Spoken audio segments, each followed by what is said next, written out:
Donasi dakwah Yufid. Yuk berikan amal jariah terbaik Anda untuk dakwah dan pendidikan Islam.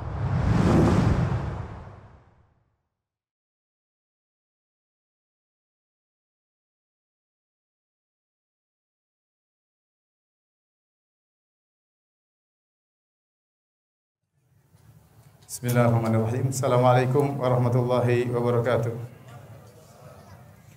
Innal hamdalillah nahmaduhu wa nasta'inuhu wa nastaghfiruhu wa natubu ilaih. Wa na'udzu billahi min syururi anfusina wa sayyiati a'malina. May yahdihillahu fala mudilla lahu wa may yudlil fala hadiyalah. Wa asyhadu an la ilaha illallah wahdahu la syarika lah. Wa asyhadu anna Muhammadan abduhu wa rasuluhu la nabiyya ba'dah. Ya ayyuhalladzina amanu taqullaha haqqa tuqatih wa la tamutunna illa wa antum muslimun. Ya ayuhan nasu taqu rabbakumul ladzi khalaqakum min nafsin wahidah wa khalaqa minha zawjaha wa batha minhuma rijalan katsiran wa nisaa'a wattaqullaha alladzi tasaaluna bihi wal arham innallaha kana 'alaikum raqiba. Ya ayyuhalladzina amanu taqullaha wa qulu qawlan sadida yuslih lakum a'malakum wa yaghfir lakum dhunubakum wa may yuti'illaha wa rasulahu faqad faza fawzan 'azima amma ba'd.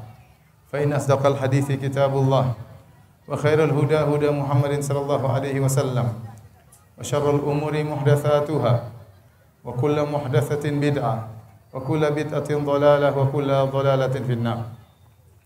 Hadirin dan hadirat, ikhwan dan akhwat yang dirahmati oleh Allah Subhanahu wa taala, alhamdulillah puji dan syukur kita selalu panjatkan kepada Allah Subhanahu wa taala yang berikan kita berbagai macam karunia yang silih berganti, yang tiada henti-hentinya.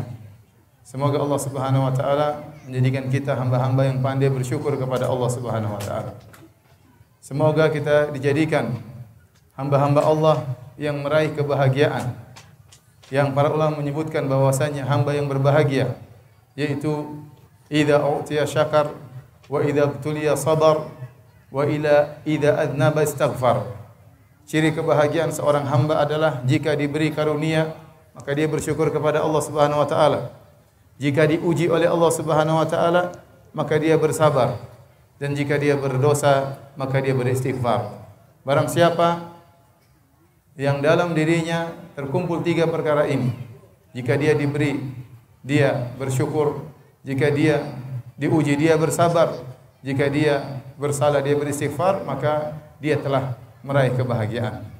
Salawat dan salam semoga tercurahkan selalu kepada junjungan kita Nabi Muhammad sallallahu alaihi wasallam dan juga kepada keluarganya serta seluruh sahabat beliau tanpa terkecuali.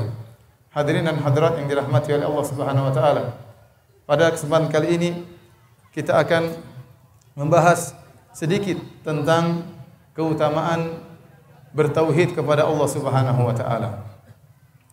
Sesungguhnya kita diciptakan oleh Allah Subhanahu wa taala di atas muka bumi ini dengan tujuan yang sangat mulia, yaitu untuk beribadah hanya kepada Allah Subhanahu wa taala. Wa ma khalaqtul jinna wal insa illa liya'budun.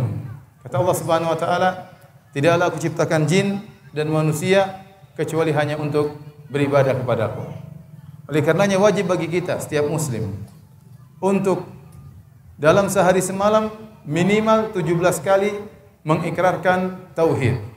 Dalam salat kita selalu baca surat Al-Fatihah, dan dalam surat Al-Fatihah kita mengatakan iyyaka na'bud. Ya Allah, hanya kepada Engkaulah kami beribadah. Kami tidak beribadah kepada selain Engkau. Hanya Engkaulah Rabb kami. Hanya Engkau yang menciptakan kami. Hanya Engkau yang mengatur alam semesta ini. Hanya Engkau yang memberikan dan mencegah, yang mentakdirkan segala sesuatu. Oleh karenanya ini ikrar yang kita ucapkan minimal 17 kali dalam sehari semalam. Iyyaka na'bud. Hanya kepada Engkaulah kami beribadah. Oleh karenanya kita harus terus mengingat akan hal ini. Berusaha agar dalam kehidupan ini kita tidak terjerumus dalam dosa kesyirikan, syirik apapun, baik syirik besar maupun syirik kecil. Karena barang siapa yang berhasil menjalankan tujuan yang mulia ini, bertauhid kepada Allah Subhanahu wa taala, terjauhkan dari kesyirikan, maka dia akan meraih banyak keutamaan di dunia maupun di akhirat. Di antara keutamaan-keutamaan orang yang bertauhid kepada Allah Subhanahu wa taala, yang pertama, kalau dia meninggal dalam kondisi bertauhid kepada Allah Subhanahu wa taala, maka dosanya sebesar apapun akan diampuni oleh Allah Subhanahu wa taala. Semakin kuat cahaya tauhidnya, semakin kuat untuk membakar dosa-dosanya. Semakin rendah tauhidnya, semakin kurang keikhlasannya, maka semakin sedikit dosa-dosa yang akan dibakar oleh cahaya tauhidnya. Karenanya dalam hadis qudsi, Allah Subhanahu wa taala berfirman, "Ya ibna Adam, law ataitani bi qurabil ardi khataya, thumma laqitani la tusyriku bi syai'a, la ataituka bi qurabiha al-maghfirah." Kata Allah Subhanahu wa taala, "Wahai anak Adam, kalau kau datang bertemu denganku dengan membawa dosa sepenuh bumi ini, bukan sebesar gunung, bukan sebanyak buih di lautan, tidak, tetapi dosa sebanyak bumi ini, seberat bumi ini. Kalau seorang dibangkitkan pada hari kiamat, kemudian memikul dosa seberat gunung Rinjani, maka dia sudah akan sangat payah dan sangat binasa. Bagaimana lagi kalau kemudian dia memikul dosa sebesar bumi ini? Tetapi ampunan bagi Allah sangatlah mudah. Allah berikan kepada siapa? Kepada hambanya yang mentauhidkan Allah Subhanahu wa taala. Dosa-dosa apapun terasa ringan di sisi Allah jika ternyata sang hamba benar-benar bertauhid, tidak pernah berbuat syirik kepada Allah Subhanahu wa taala. Maka Allah berkata, "Ya bani Adam, lau ataitani bi qurabil ardi khataya." Kalau kau datang kepadaku dengan bawa dosa sebesar bumi ini, thumma la tusyriku bi syai'a, thumma laqitani la tusyriku bi syai'a. Kemudian kau bertemu denganku, yaitu engkau wafat, engkau menemui ajalmu dalam kondisi engkau tidak berbuat syirik sama sekali, la ataituka bi qurabiha maghfirah. Maka aku akan datang menemuimu dengan ampunan sebesar bumi pula. Lihat syaratnya agar dosa bisa diampuni. Thumma laqitani la tusyriku bi syai'a. Kau bertemu denganku dan kau tidak berbuat syirik sama sekali. Syaratnya berat, tidak berbuat syirik sama sekali. Tapi mudah bagi yang dimudahkan oleh Allah Subhanahu wa taala. Ustaz, bagaimana kalau kita dahulu pernah berbuat syirik? Bagaimana kalau kita pernah percaya kepada dukun? Bagaimana kalau kita pernah pakai jimat? Maka syaratnya tsumma laqitani, yang penting ketika engkau wafat, ketika engkau menemui ajalmu, kau dalam kondisi bersih dari segala kesyirikan. Masa lalu jika seorang bertaubat kepada Allah Subhanahu wa taala, maka akan dihapuskan oleh Allah Subhanahu wa taala. At-taibu kaman la dzamba lahu. Seorang yang bertaubat seperti orang yang tidak ada dosanya. Maka seorang berusaha dan berjihad dan berjuang untuk terus memurnikan tauhidnya, menghilangkan segala penyakit-penyakit kesyirikan yang menyerang hatinya, sehingga tatkala dia meninggal dunia, benar-benar dia dalam kondisi di puncak keikhlasan. Maka sebanyak apapun dosa yang dia bawa, akan hancur dosa-dosa tersebut dengan cahaya tauhid yang dia miliki. Karenanya tatkala Nabi sallallahu alaihi wasallam membonceng Mu'adz bin Jabal radhiyallahu taala anhu, maka Nabi pernah bertanya kepada Mu'adz, "Ya Mu'adz, atadri ma haqqullahi 'alal ibad wa ma haqqul ibad 'ala Allah?" Wahai Mu'adz bin Jabal, tahukah engkau apa hak Allah terhadap para hamba dan apa hak hamba terhadap Allah? Mu'adz mengatakan, "Allah wa rasuluhu a'lam." Allah dan Rasul yang lebih mengetahui. Maka Nabi SAW mengatakan, "Haqqullahi 'alal ibad ay ya'buduhu wa la yusyriku bihi syai'a." Hak Allah terhadap hamba yaitu hendaknya mereka menyembah Allah saja dan tidak berbuat syirik sama sekali. Wa haqqul ibad 'ala Allah, dan hak hamba terhadap Allah, alla yu'adziba ma la yusyriku bihi syai'a. Allah tidak akan mengazab orang yang tidak berbuat syirik kepada Allah. Allah tidak akan mengazab orang yang tidak berbuat syirik kepada Allah Subhanahu wa taala. Karena kita berusaha untuk memurnikan tauhid kita. Karena hal-hal yang ingin merusak keikhlasan kita sangat banyak. Hal-hal yang berkembang di masyarakat yang mencemarkan ketauhidan kita sangat banyak. Kita harus mengenal hal tersebut. Ini pertama keutamaan tauhid, bahwasanya dosa-dosa akan diampuni oleh Allah Subhanahu wa taala. Kemudian di antara keutamaan tauhid yang sangat mulia, itu seorang semakin bertauhid, maka dia akan meraih syafaat Nabi sallallahu alaihi wasallam pada hari kiamat. Syafaat Nabi sallallahu alaihi wasallam untuk mengangkat derajat seorang hamba di sisi Allah Subhanahu wa taala. Dalam satu hadis yang diriwayatkan Imam Al-Bukhari dalam sahihnya, Abu Hurairah radhiyallahu anhu pernah bertanya kepada Nabi sallallahu alaihi wasallam, "Ya Rasulullah, man as'adun nasi bi syafa'atika yaumal qiyamah?" Wahai Rasulullah, siapa orang yang paling bahagia meraih syafaat Anda pada hari kiamat kelak? Siapa orang paling berbahagia? Siapa yang akan mendapat bagian terbesar dari syafaatmu wahai Rasulullah sallallahu alaihi wasallam? Maka apa jawaban Nabi sallallahu alaihi wasallam? Man qala la ilaha illallah khalisan min qalbihi. Seorang yang mengucapkan la ilaha illallah kemudian tulus dari hatinya ucapan tersebut. Benar-benar dia ikhlas tatkala mengucapkan la ilaha illallah. Sebagian ulama tatkala membahas hadis ini menjelaskan bahwasanya kadar syafaat yang diterima oleh seorang dari Nabi sallallahu alaihi wasallam sesuai dengan tingkat keikhlasannya. Semakin dia ikhlas kepada Allah Subhanahu wa taala, semakin dia bersih dari segala bentuk kesyirikan, maka semakin besar syafaat yang akan dia raih dari Nabi sallallahu alaihi wasallam. Dan ini didukung dalam hadis yang lain, kata Nabi sallallahu alaihi wasallam, "Ikhtaba'tu da'wati syafa'atan li ummati yaumal qiyamah, fahiya na'ilatun insyaallah man mata la yusyriku bihi syai'a." Sungguhnya aku menyembunyikan doaku yang pasti dikabulkan. Aku tunda pada hari kiamat kelak pengkabulan tersebut sebagai syafaat bagi umatku. Dan syafaat tersebut akan mengenai insyaallah setiap umatku yang meninggal dalam kondisi tidak berbuat syirik kepada Allah Subhanahu wa taala. Makanya seorang jika dia semakin ikhlas dalam beramal saleh, semakin tidak ingin dipuji oleh manusia, semakin ingin amalannya tidak diketahui oleh orang banyak, semakin tidak mengharapkan ganjaran dari manusia, semakin ikhlas, maka semakin besar dia meraih syafaat Nabi sallallahu alaihi wasallam. Karena tidak semua orang meraih syafaat Nabi sallallahu alaihi wasallam. Kalau tidak diizinkan oleh Allah Subhanahu wa taala, seorang tidak akan mendapatkan syafaat dari Nabi sallallahu alaihi wasallam. Nabi sallallahu alaihi wasallam tatkala melewati sirat, maka Nabi sallallahu alaihi wasallam berkata, "Allahumma sallim sallim." Rasulullah SAW beri syafaat dengan berdoa, "Ya Allah, selamatkanlah umatku, selamatkanlah umatku." Namun apakah semua umat Nabi selamat melewati sirat? Jawabannya tidak. Betapa banyak dari umat Muhammad sallallahu alaihi wasallam yang akhirnya terjerumus dalam neraka jahanam tidak mampu melewati sirat. Kenapa? Mereka tidak berhak mendapatkan syafaat Nabi sallallahu alaihi wasallam. Nah, kalau kita ingin meraih bagian terbesar dari syafaat Nabi sallallahu alaihi wasallam pada hari kiamat kelak, maka berusaha untuk benar-benar mengikhlaskan niat kita. Berusaha membersihkan diri kita dari segala bentuk kesyirikan. Hadirin dan hadirat yang dirahmati Allah Subhanahu wa taala. Itu adalah di antara keutamaan bertauhid di akhirat.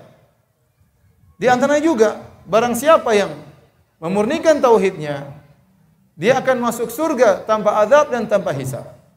Nabi SAW menjelaskan bahwasanya di antara umatnya ada 70.000 orang. 70.000 orang yang masuk surga tanpa azab dan tanpa hisab. Waktu ditanya siapa mereka wahai Rasulullah? Orang-orang yang masuk surga tanpa azab dan tanpa hisab. Maka Nabi SAW mengatakan, "Humul ladzina la yastarqun wa la yaktawun wa la yatatayyarun wa ala rabbihim yatawakkalun."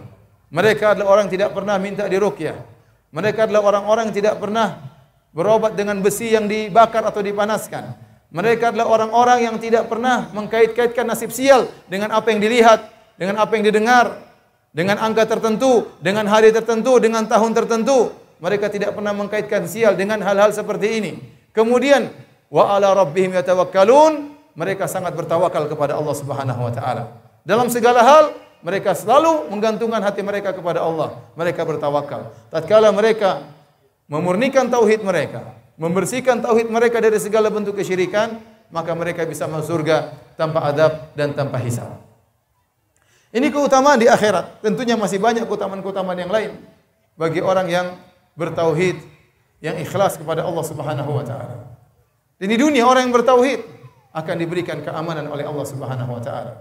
Kata Allah Subhanahu wa taala, "Alladzina amanu wa lam yalbisu imanahum bidzulmin, ulaika lahumul amnu wa hum muhtadun." Orang-orang yang beriman dan tidak mencampurkan keimanan mereka dengan kesyirikan apapun, maka bagi mereka keamanan, ketentraman. Keamanan di akhirat jelas, mereka akan aman. Aman dari azab, aman dari murka Allah Subhanahu wa taala, aman dari ketakutan yang luar biasa di hari kiamat kelak. Dan di dunia mereka juga akan merasakan keamanan. Hati mereka tentram. Apapun yang terjadi, kondisi apapun yang terjadi di sekitar mereka, mereka bisa lebih tentram, lebih tenang, bisa lebih bertawakal. Dan itu Allah berikan kepada orang-orang yang bertauhid kepada Allah Subhanahu wa taala. Kenapa? Hati mereka sudah terbiasa tergantung kepada Allah Subhanahu wa taala. Hati mereka terbiasa menyerahkan segala urusan kepada Allah Subhanahu wa taala. Maka kondisi apapun yang dialami oleh mereka, mereka akan ditenangkan hati mereka oleh Allah Subhanahu wa taala.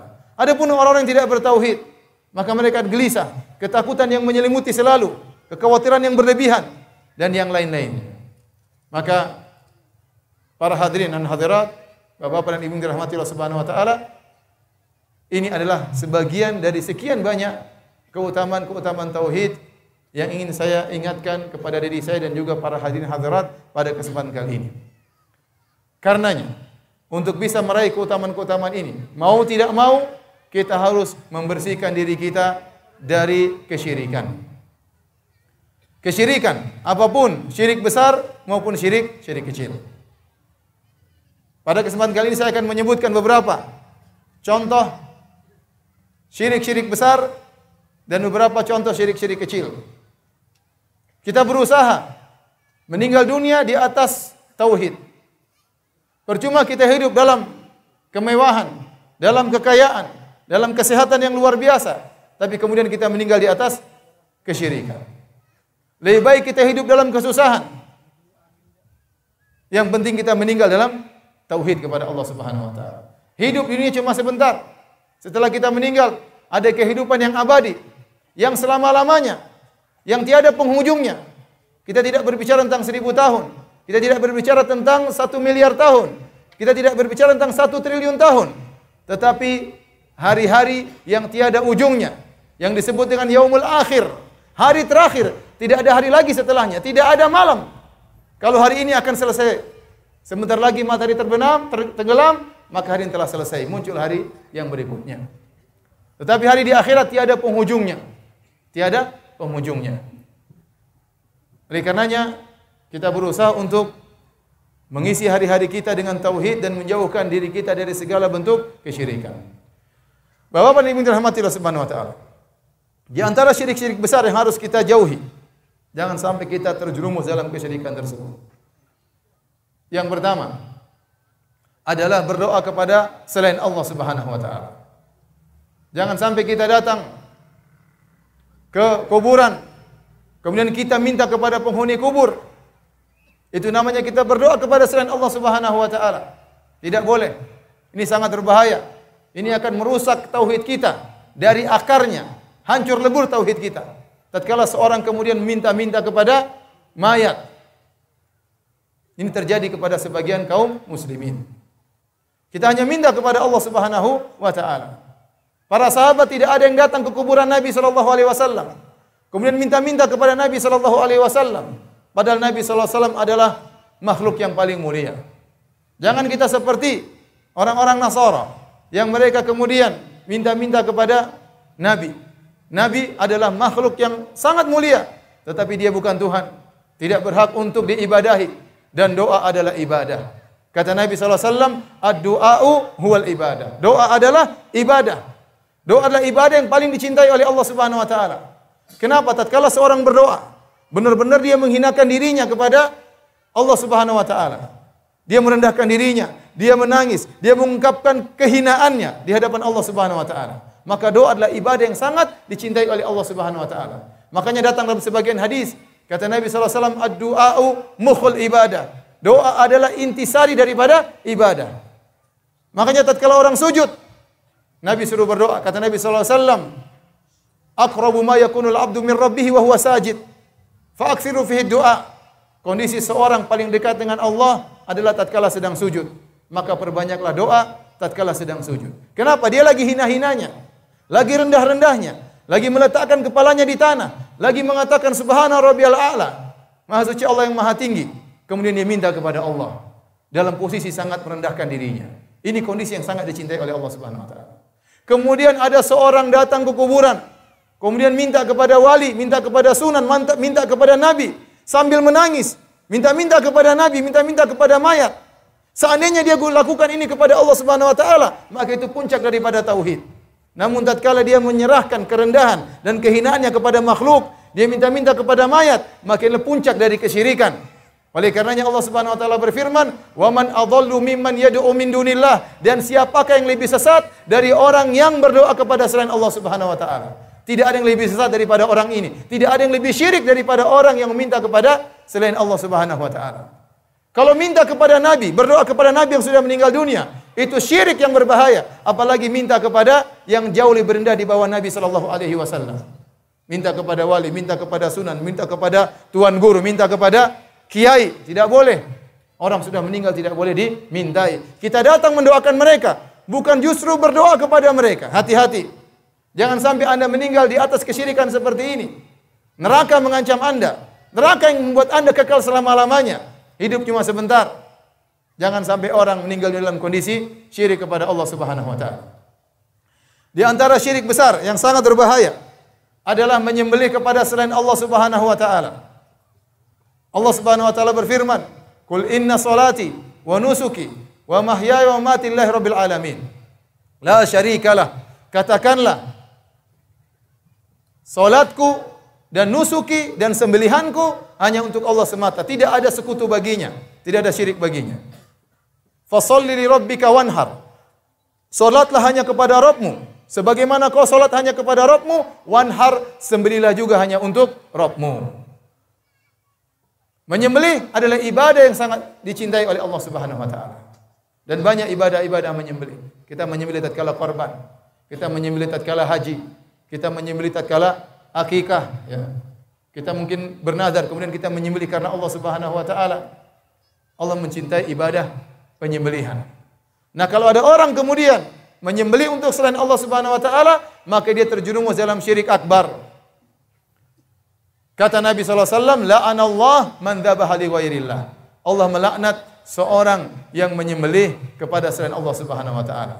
Ini di antara bentuk kesyirikan yang banyak tersebar di masyarakat. Mereka menyembelih untuk selain Allah Subhanahu wa taala. Mereka menyembelih untuk jin. Mereka menyembelih untuk arwah. Ini kesyirikan. Tatkala ingin bangun rumah, khawatir rumahnya diganggu oleh jin, maka dia pun menyembelih ayam atau menyembelih kambing, kemudian darahnya ditumpahkan di tanah tersebut. Lihat ritual yang dilakukan oleh sebagian orang. Setiap tahun menyembelih kepala kerbau, kemudian diletakkan di lautan. Ini syirik akbar. Ini bukan kegiatan orang Islam. Ini tradisi harus dihentikan. Ini tradisi kesyirikan. Tradisi mengantarkan masyarakat dalam neraka jahanam, kekal selama-lamanya. Jangan beralasan demi wisata supaya orang-orang wisatawan mau lihat acara ini. Apakah Anda ingin dunia mengorbankan manusia kekal dalam neraka jahanam? Ini tradisi harus dihentikan. Menyembelih untuk selain Allah Subhanahu wa taala, menyembelih untuk jin. Seorang bikin proyek, tatkala ingin memotong atau membongkar atau membuka sebagian hutan, maka tidak boleh dibuka kecuali setelah mengadakan ritual penghormatan terhadap ruh, kemudian mengambil sebagian hewan disembelih. Ini adalah kesyirikan yang nyata. Maka seorang berhati-hati, jangan sampai dia terjerumus dalam kesyirikan seperti ini. Dalam satu hadis Rasulullah SAW menyatakan, dakhala rajulu an-nara fi dzubabin wa dakhala rajulu al-jannata fi dzubabin. Rasulullah SAW kasih judul dalam hadisnya, ada seorang masuk surga gara-gara seekor lalat dan ada seorang masuk neraka gara-gara seekor lalat. Qalu wa kaifa dzalika ya Rasulullah? Kok bisa masuk surga gara-gara seekor lalat, masuk neraka gara-gara seekor lalat? Maka Nabi jelaskan, marra rajulani ala qaumin lahum sanamun. Suatu hari ada dua orang melewati suatu kaum yang di situ ada berhala yang disembah oleh mereka. Tidak boleh seorang pun melewati jalan mereka, kampung mereka, hatta yuqarribu lahu syai'an, sampai dia menyembahkan sesuatu kepada berhala tersebut. Maka akhirnya yang satu lewat, maka dikatakan kepadanya, qarrib, sembahkan sesuatu supaya kau bisa lewat. Kata dia, ma uqarrib, aku tidak akan menyembahkan sesuatu kepada selain Allah Subhanahu wa taala.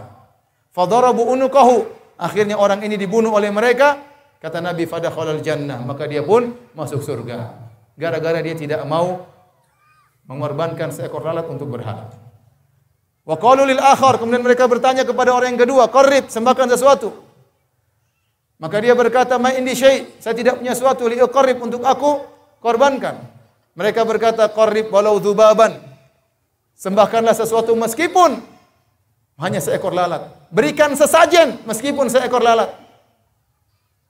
Faqarraba dzubaban fakhallau sabilahu fadakhalan nar. Maka dia pun menangkap seekor lalat, dia letakkan kepada berhala tersebut, kemudian dia dipersilakan untuk melewati kampung tersebut, maka dia pun masuk neraka jahanam. Perhatikan, hanya seekor lalat, hewan yang hina. Kemudian dia jadikan sajen, dia sembahkan kepada berhala, hanya seekor lalat. Maka dia meninggal masuk neraka jahanam.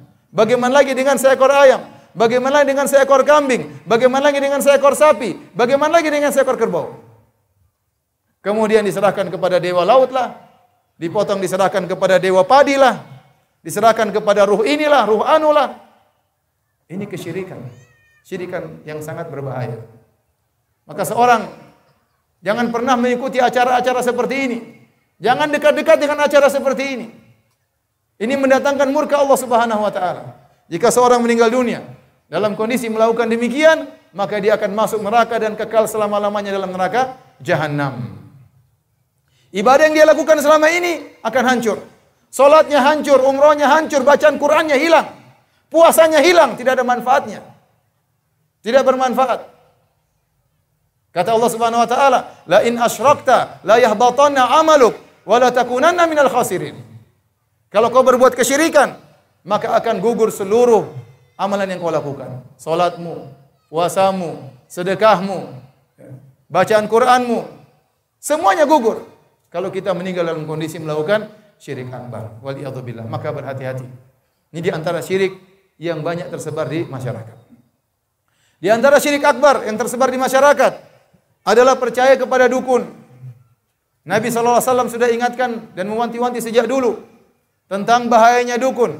Kata Nabi SAW, "Man atakahinan aw arrafan fasaddaqa bima yaqul faqad kafara bima unzila ala Muhammad."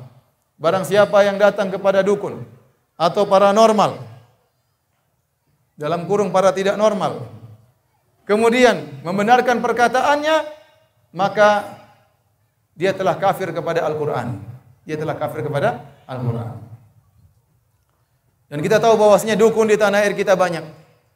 Hampir setiap kabupaten ada dukunnya. Hampir setiap kabupaten ada penyihirnya. Dan ini barang siapa yang datang kepada dukun, mempercayai perkataan dukun, maka dia telah kafir kepada Al-Quran. Waliyadzubillah. Jangan percaya sama dukun. Dukun adalah temannya syaitan. Terkadang dia bisa meramal dengan benar. Kenapa? Karena dia bekerja sama dengan syaitan. Kalau dia benar, dukun tersebut, ngapain dia praktek jadi dukun? Bukankah dukun berkata, kalau Anda ingin kaya, datanglah kepada saya. Kalau Anda ingin mendapatkan istri cantik, datanglah kepada saya. Kalau Anda ingin menang dalam judi, datanglah kepada saya. Sementara dukunnya miskin. Kalau memang dia cepat kaya, ngapain dia buka praktek dukun? Kenapa dia selalu miskin? Kalau memang dia bisa membuat seorang dapat istri cantik, kenapa istrinya jelek? Kenapa? Ada kawan saya datang di Jogja. Kemudian zaman dahulu dia ketemu dengan seorang dukun. Orang dukun tersebut bilang, ini ada cara untuk menghitung forecast. Kata kawan saya, kalau kita ikut cara ini pasti dapat. Pasti dapat. Pasti menang. Terus kawan saya mengatakan, kenapa Pak Dukun nggak pasang? Pak Dukun sendiri tidak pernah menang. Jadi jangan terpedaya dengan dukun. Oleh karena dalam Islam, dukun itu hukumannya dipenggal. Haddus sahir darbatun bisayf. Penyihir, dukun, hukumannya adalah dipenggal. Kenapa dukun bikin gelisah masyarakat? Membuat orang melupakan Allah Subhanahu wa taala. Membuat orang akhirnya hatinya terikat dengan dukun tersebut. Membuat orang terjerumus dalam praktek-praktek kesyirikan. Betapa banyak orang akhirnya keluarganya hancur gara-gara dukun. Betapa banyak orang akhirnya sakit, disantet gara-gara dukun. Makanya kalau ada dukun, jauhi dukun tersebut sejauh-jauhnya. Kita di tanah air ini Sebagian dukun benar-benar dihormati. Sebagian dukun benar-benar disanjung. Ini adalah kesalahan. Harusnya dukun adalah orang terhina. Orang yang rendah, temannya syaitan. Maka hati-hati jangan sampai kita pergi ke dukun bapak dan ibu-ibu. Jangan sampai seorang ingin kaya cepat, maka dia pergi ke dukun. Ingatlah dukun itu juga enggak kaya-kaya. Jangan dibodoh-bodohi oleh dukun. Hadirin hadirat rahmatillah subhanahu wa ta'ala. Ini sebagian dari syirik-syirik besar. Di sana ada syirik-syirik kecil yang juga harus kita jauhi agar tauhid kita menjadi sempurna, agar kita meninggal di sisi Allah Subhanahu wa taala dalam kondisi di puncak-puncak tauhid, sehingga kita meraih keutamaan ikhlas kepada Allah Subhanahu wa taala. Di antara syirik-syirik kecil, yang pertama adalah beribadah ingin dipuji dan ingin disanjung. Seorang beribadah kemudian ingin dilihat oleh orang lain, agar dipuji oleh orang lain. Yang ini dikhawatirkan oleh Nabi sallallahu alaihi wasallam. Dalam hadisnya kata Nabi sallallahu alaihi wasallam, "Akhafu ma akhafu alaikum asyirkul asghar." Yang paling aku khawatirkan kepada kalian adalah syirik kecil. Fasa'aluh, mereka bertanya apa itu syirik kecil? Kata Nabi sallallahu alaihi wasallam, ar-riya, beramal soleh untuk dilihat. Dalam hadis yang lain kata Nabi sallallahu alaihi wasallam, "Ala ukhbirukum bima huwa akhwafu alaikum indi minal masih dajjal." Maukah aku kabarkan kepada kalian tentang fitnah yang lebih aku khawatirkan daripada fitnah Dajjal? Qalu bala ya Rasulullah. Kata mereka, itu ya Rasulullah. Apakah itu? Kata Nabi sallallahu alaihi wasallam, asyirkul khafi, syirik yang kecil. Yakumur rajulu, seorang berdiri, fayusalli, kemudian dia salat, fayuzayyina salatahu, dia bagus-baguskan salatnya, lima yara min nadhari rajulin ilaihi, karena dia tahu ada orang sedang perhatikan dia. Dia bagus-baguskan ibadahnya bukan karena Allah Subhanahu wa taala. Dia bagus-baguskan ibadahnya supaya dipuji, supaya disanjung. Dan kita hidup sekarang di zaman betapa banyak orang suka memperlihatkan ibadahnya. Terutama tatkala tersebarnya media sosial sekarang. Sebagian orang setiap dia beribadah, maka dia upload, dia publish ibadahnya. Dia share, dia jadikan status dalam Facebooknya, dalam media sosialnya, dalam Instagramnya. Dia umrah, dia masukkan dalam Instagram. Dia bersedekah, dia masukkan dalam Instagram. Di Twitternya, supaya apa? Supaya dikomentari oleh orang lain, supaya di-like oleh orang lain. Ini berbahaya. Dia mengantarkan amalnya kepada kebinasaan. Hati-hati. Ini penyakit riya, penyakit yang mengenai atau menyerang orang-orang yang rajin ibadah. Orang rajin salat, potensi untuk riya. Orang yang haji dan umrah, potensi untuk riya. Dai, potensi untuk riya. Donatur yang suka bersedekah, potensi untuk riya. Maka berusaha seorang menyembunyikan amal ibadahnya. Jangan dia pamerkan. Kapan dia pamerkan amal ibadahnya? Niatnya untuk dipuji oleh orang lain, maka amalannya akan gugur seketika itu. Ini riya. Kita harus melatih diri kita untuk tidak terpengaruh dengan pujian orang. Kalau ada seorang muji kita, jangan terpengaruh. Anggap saja angin yang lewat, jangan terpengaruh. Manusia puji kita karena dia tidak tahu keburukan-keburukan kita. Kalau dia tahu keburukan-keburukan kita, dia tidak bakalan memuji kita. Latih diri kita untuk senantiasa mengharapkan ganjaran dari Allah Subhanahu wa taala dan tidak mengharapkan pujian dan sanjungan dari manusia manapun, siapapun orangnya. Di antara syirik kecil yang tersebar di masyarakat adalah memakai jimat. Kata Nabi sallallahu alaihi wasallam, "Man ta'allaqa syai'an faqad asyrak. Man ta'allaqa tamimatan faqad asyrak."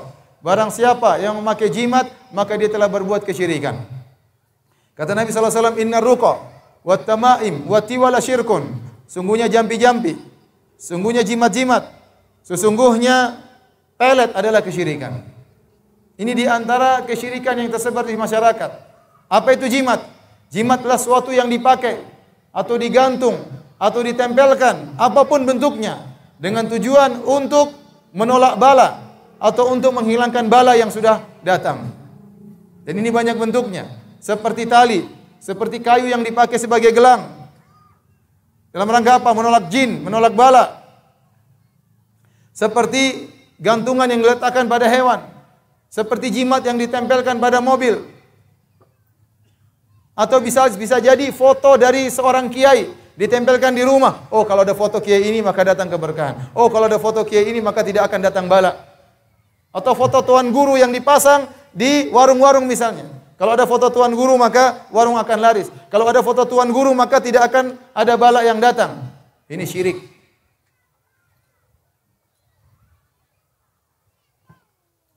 Tidak ada yang bisa menolak bala kecuali Allah Subhanahu wa taala. Nabi SAW tidak pernah mengajarkan cara kita untuk menolak bala dengan jimat, tidak pernah. Nabi SAW telah mengajarkan kita banyak doa. Doa bangun tidur, doa mau tidur, doa keluar rumah, ada doanya. Doa masuk WC, doa keluar WC, ada doanya. Doa mau makan, doa setelah makan, ada doanya. Doa berhubungan dengan istri, ada doanya. Doa masuk pasar, ada doanya. Setiap doa naik kendaraan, ada doanya. Kenapa? Agar kita senantiasa bersandar kepada Allah. Allah yang akan menjaga kita. Doa zikir pagi dan zikir petang, ada doanya. Nabi tidak pernah mengajarkan kalau orang ingin keluar rumah, maka ambil jimat taruh di dadanya kemudian dia keluar. Tidak pernah diajarkan oleh Nabi SAW. Makanya kata Nabi SAW, "Man ta'allaqa syai'an wukila ilaihi." Barang siapa yang menggantungkan sesuatu, maka hatinya akan dibuat bertawakal kepada sesuatu tersebut. Lihat betapa banyak orang kalau dia sudah terbiasa pakai jimat, jimat pelaris misalnya. Kalau dia pergi ke pasar ternyata jimatnya ketinggalan, dia nggak jadi jualan. Aduh, nanti nggak laris. Berarti hatinya bertawakal kepada jimat tersebut. Betapa banyak orang kalau keluar pakai kayu di tangannya untuk menolak jin. Kalau dia tidak pakai kayu tersebut, takut digoda oleh jin. Takut diganggu jin, bertawakalnya kepada kayu tersebut, kepada gelang kayu tersebut, bukan kepada Allah Subhanahu wa taala. Allah sudah ajarin doa. Anda bisa baca 3 qul, Anda bisa baca ayat kursi. Ngapain bersandar kepada kayu tersebut? Oh Ustaz, ini hanya sebab. Allah tidak pernah menjadikan kayu sebagai sebab untuk menolak jin. Allah tidak pernah menjadikan gelang untuk menjadi sebab untuk menolak jin. Satu hari Nabi SAW pernah ketemu dengan seorang yang sedang memakai kalung di tangannya. Nabi bertanya, "Ma hadza?" Apa ini? Kata dia, "Minal wahina." Ya Rasulullah, ini untuk menolak sakit yang saya alami. Kata Nabi SAW, "Inzi'ha." Cabut itu gelangmu. Fa innaka law mita wa hiya 'alaik ma aflata abada. Kalau kau meninggal dalam kondisi gelang itu ada di tanganmu, kau tidak akan selamat selama-lamanya. Hati-hati. Seorang rajin salat, sedekah rajin sedekah, rajin baca Quran, ternyata pakai jimat. Kalau meninggal kata Nabi tidak akan selamat selama-lamanya. Nabi SAW pernah mengutus para sahabat untuk memutuskan jimat-jimat, kalung-kalung yang ditempelkan di hewan-hewan. Maka seorang hati-hati jangan pernah pakai jimat. Mau keluar rumah pakai jimat. Ini jimat menjaga saya. Kalau dia ternyata lupa jimatnya, dia pulang, ambil jimat lagi. Seorang ingin berjihad, pakai jimat. Kalau jimatnya ketinggalan, ya, dia pulang lagi ambil jimat supaya tidak mati syahid. Jadi benar kata Nabi SAW, "Man ta'allaqa syai'an wukila ilaihi." Barang siapa yang menggantungkan sesuatu, dijadikan dia bertawakal kepada sesuatu tersebut sehingga dia lupa kepada Allah Subhanahu wa taala. Yang terakhir di antara syirik kecil yang tersebar di masyarakat adalah tatoyur, mengkait-kaitkan nasib sial dengan sesuatu yang dilihat, dengan sesuatu yang didengar, dengan hari tertentu, dengan angka tertentu, dengan bulan tertentu. Ini semua namanya tatoyur. Kata Nabi SAW, "At-tiyaratu syirkun." Tatoyur adalah kesyirikan. Dan ini juga banyak tersebar di masyarakat. Seorang kalau ingin menikah, maka ditanya, calon suami lahir tanggal berapa? Oh ternyata Kemis Pahing. Kemudian calon istri lahir tanggal berapa? Ternyata Jumat Kliwon. Kemudian dihitung dengan rumus tertentu, oh berarti kamu tidak boleh menikah kecuali 6 bulan lagi misalnya. Ini namanya tatoyur. Syirik. Sebagian orang mengatakan, ya, kamu jangan nikah di bulan Muharram. Dan ini terjadi. Jangan nikah di bulan Muharram. Kenapa? Kalau menikah di bulan Muharram akan ada kesialan. Maka tidak ada yang berani nikah di bulan Muharram. Ini namanya apa? Kesyirikan. Seorang tatkala di rumah, tahu-tahu datang burung hantu, hinggap di rumahnya. Kemudian berpikir, burung hantu datang berarti ada tanda bala. Mungkin akan ada yang sakit, mungkin akan ada yang meninggal. Ini namanya syirik, tatoyur. Seorang tidak berani untuk tinggal di kamar nomor 13. Kenapa? Menurutnya angka 13 adalah kamar angka sial. Tidak berani. Ini banyak di tanah air. Kalau kita naik pesawat tidak akan kita temukan kursi nomor 13. Kita dapati kursi nomor 12, langsung nomor 15. 13 enggak ada. Kenapa dianggap sial? Kalau kita naik lift di Jakarta, ya. Kita masuk di lift ternyata tidak ada nomor 13. Kenapa? Karena bangunannya cuma 8 tingkat. Enggak. Kenapa? Mereka takut dengan angka 13. Kita dapati lift sana angka 1, angka 2, angka 3, angka 12 sampai angka 13 tidak ada, ditulis 12A. Baru kemudian 14. Tidak berani mereka tulis 13, tulisnya apa 12?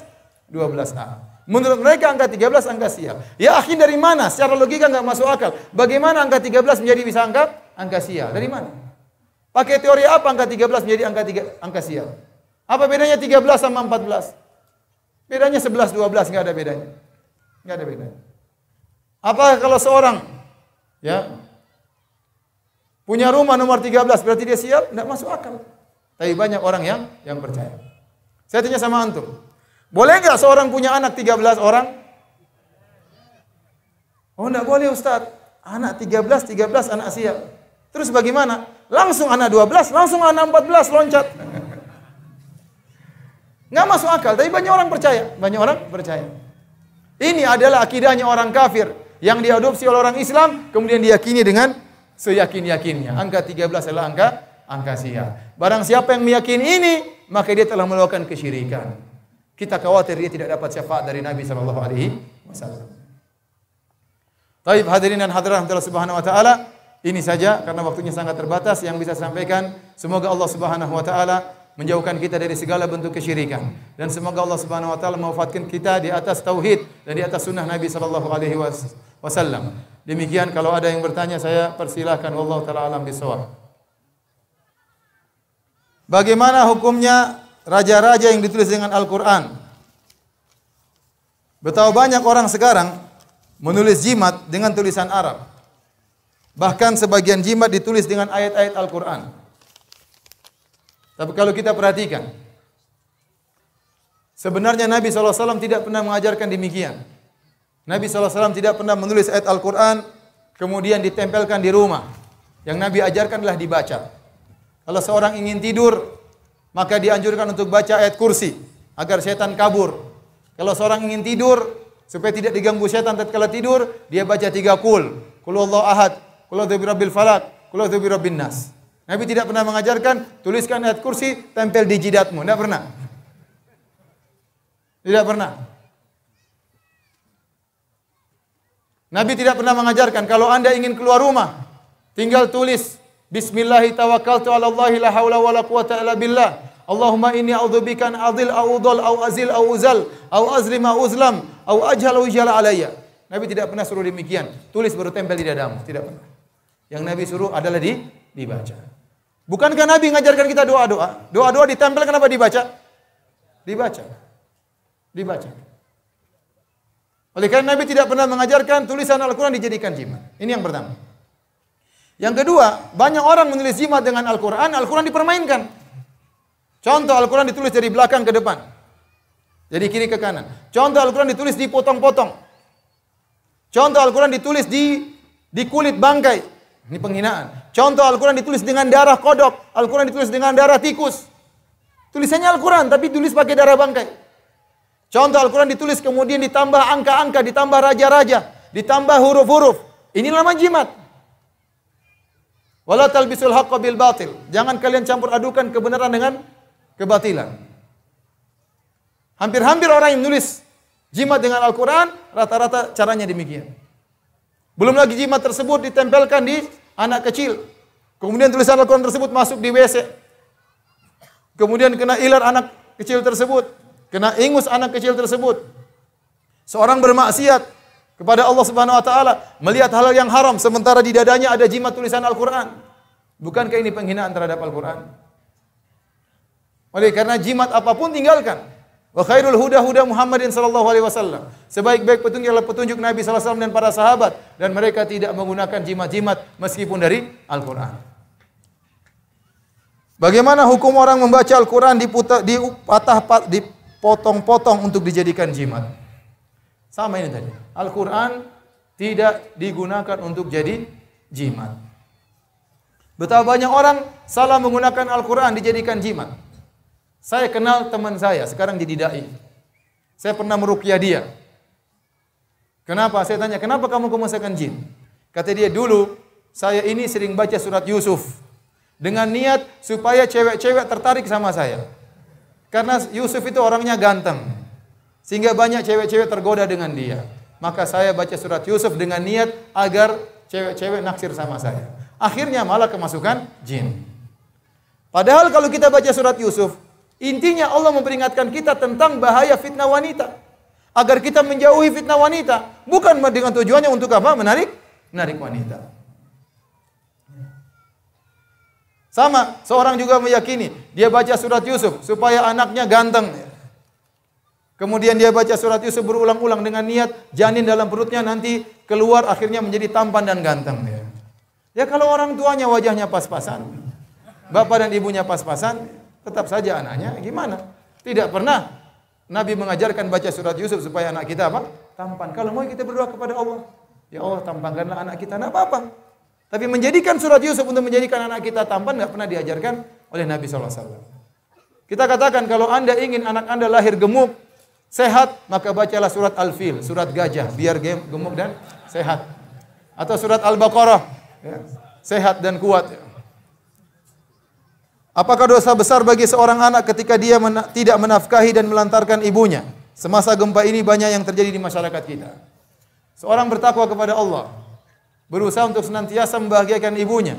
Dia sadar bahwasanya surga berada di telapak kaki ibunya.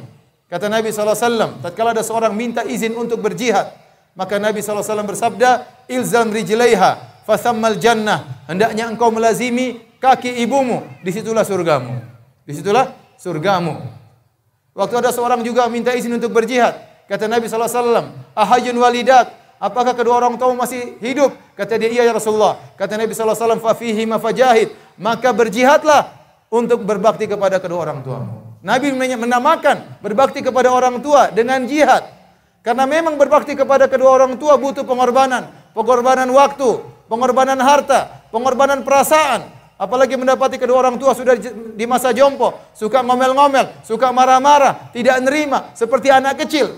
Maka dia butuh jihad untuk bisa berbakti kepada kedua orang tuanya. Apapun kondisi kita, apalagi dalam kondisi sulit, dalam kondisi gempa, seorang ibu benar-benar butuh dengan perhatian anaknya.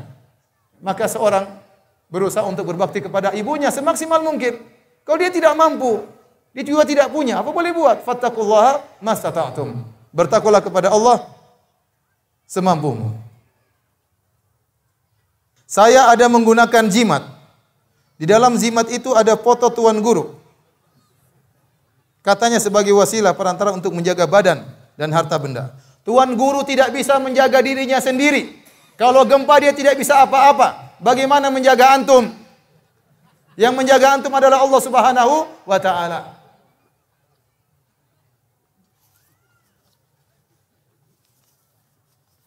Bagaimana hukumnya makan dengan tangan kiri? Hukumnya dosa. Rasulullah SAW melarang seorang makan dengan tangan kiri. Jangan kalian makan dengan tangan kiri. Fa inna syaitan ya'kul bishimal wa yashrub bishimal wa yakhudh bishimal wa yu'ti bishimal. Syaitan itu makan dengan tangan kiri, minum dengan tangan kiri. Kalau kasih dengan tangan kiri, kalau terima dengan tangan kiri. Dan Allah mengatakan wala tattabi'u khutuwati syaitan. Jangan kalian ikuti langkah-langkah syaitan. Ustaz, syaitan kok hobinya begitu? Itulah namanya syaitan. Hobinya makan dengan tangan kiri, hobinya minum dengan tangan kiri, hobinya memberi dengan tangan kiri, hobinya menerima dengan kiri. Maka seorang jangan mengikuti syaitan. Demikian pengajian kita pada kesempatan kali ini. Semoga Allah Subhanahu wa taala mengampuni dosa-dosa kita. Dan semoga Allah Subhanahu wa taala menyabarkan kita dalam segala ujian dan musibah. Dan semoga Allah mengangkat derajat kita dengan kesabaran dalam menghadapi segala musibah. Dan semoga Allah masukkan kita dalam surganya kelak. Wabillahi taufiq wal hidayah. Assalamualaikum warahmatullahi wabarakatuh. Donasi dakwah Yufid. Yuk berikan amal jariah terbaik Anda untuk dakwah dan pendidikan Islam.